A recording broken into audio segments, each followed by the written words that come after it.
Hi friends, this is Salvajan here. Welcome to my networking channel. Hope all are doing good. And today let us discuss how to configure the DHCP relay agent. So in an actual DHCP process, assume both the client and the server are in the same subnet. So what is the actual DHCP process? Whenever the client send a DHCP discover as a broadcast to the server will respond with the offer packet to the client, right, containing the IP address details. Now the client will send the request packet and the server will reply with an acknowledgement packet. So what is the purpose of relay agent then? So in this case of relay agent, both the client and the server are in a different subnet. So the relay agent, what it does, whenever it receives a broadcast packet from the client, it will convert the broadcast packet into unicast and it send the unicast packet to the server. Now the server will send an offer back to R2, then R2 will reply back the offer to the client, right? Similar way, the client will send a request packet again to R2. So the request always will be sent as broadcast. So R2 will convert again the request packet into unicast and will send it to server. Now the server will respond with an acknowledgement packet to both R2 and R1. So this is the process in case of DHCP relay agent. So in general, router will not forward the broadcast. So if I'm configuring R2 as a DHCP relay agent, R2 can relay the broadcast from client to the server. So in case both client and the server resides in the different subnet, right?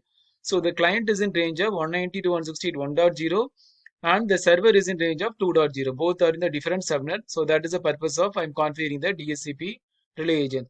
So now let us go ahead and configure the directly connected interfaces on both R1, R2 and R3. Then let us configure the client, relay agent and the server, right? So let us start from this R1. So go to R1, go to the configuration mode. Let us activate the interface 0 by 0, no shut. Then let us configure the R2. So R2 has two interfaces, right? 1.2 and 2.1. So let us configure that. Go to the configuration mode, interface fast Ethernet 0 by 0. So interface fast Ethernet 0 by 0. Let us configure the IP address. IP address is 192.168.1.2, 255.55.55.0. Let us do a no shut. Similar way, go to configuration mode. The second interface is fast Ethernet 0 by 1. That IP address is 2.1. 2.1, and now let us do a no shut, right? So these are the directly connected interfaces I'm configuring R1 and R2. So now let us configure this server IP address, that is 2.2. So let us go to configuration mode, interface faster than at 0 by 1, and the IP address is 192.168.2.2, 255.55.55.0. So the first step is over. I configure the directly connected interfaces. So now let us create the pool on the server. So what pool I have to assign? The pool of IP address what the server is going to lease to the client. So I have to assign the pool in this subnet 192.168.1.0. So let us create the pool. Go to the server. R3 and I have configured as a DHCP server. Create the pool IP DHCP pool and pool 1 followed by the network. So network is nothing but the range of IP address it is going to assign to the client 1.0. So this is in the client range, right? So after that, so this is I have done with the configuration. I already configured the DHCP server address, then I created the pool. So now always in R1 as a client router I configured as a client, right? DHCP client. So you have to issue the command IP address DHCP. So why IP address DHCP? Because the client is getting the IP from the server by means of DHCP, right? So let us go to R1, go to the configuration mode, interface fast Ethernet 0 by 0, issue the command IP address DHCP. Okay, and also I started the packet capture on both this R1 to R2 and R2 and to R3 to capture the packet rates. I have created the two packet capture. So it is already started the DHCP discover packet. So one more thing is pending. I have created the pool over here. I have created the IP address DHCP command.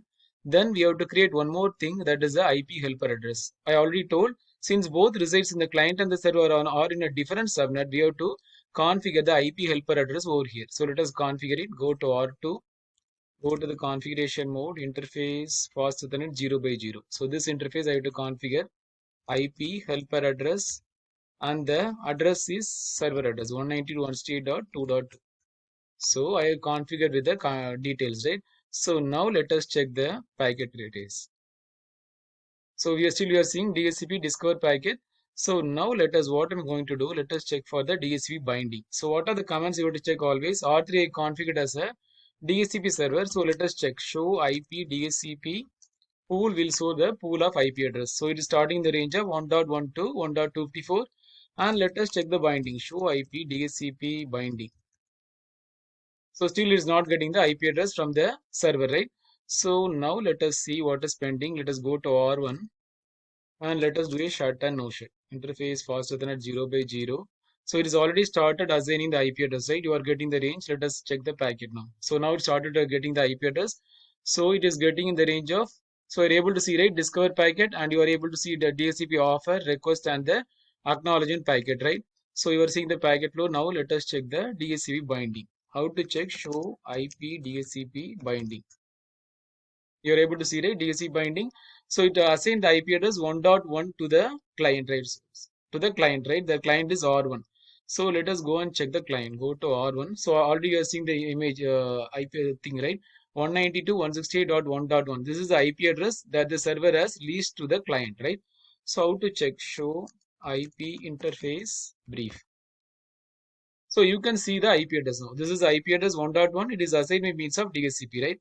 So this is a process in which the DHCP relay agent we can use. Assume always in both if the client and the server resides in the different subnet. In that case, we have to use the DHCP relay agent, which is used to relay the broadcast from the client to the server. So without that relay agent, this will not work. So main command is IP helper address. You have to issue the command. Without that command, the broadcast will not be forwarded from the client to the server. So if both the client and the server are in the same subnet, there is no means of relay agent. Since both are in the different subnet, by in general, R2 will not forward the broadcast, right? R2 do not forward the broadcast. So that is the reason I'm issuing the command IP helper address. After issuing the command, it can relay the broadcast from the client to the server, and it can get the IP information from the server to the client, right? So this is how DHCP relay agent work. So I hope you enjoy this video. Thanks for watching. Please subscribe me for more videos. Thank you and have a wonderful day.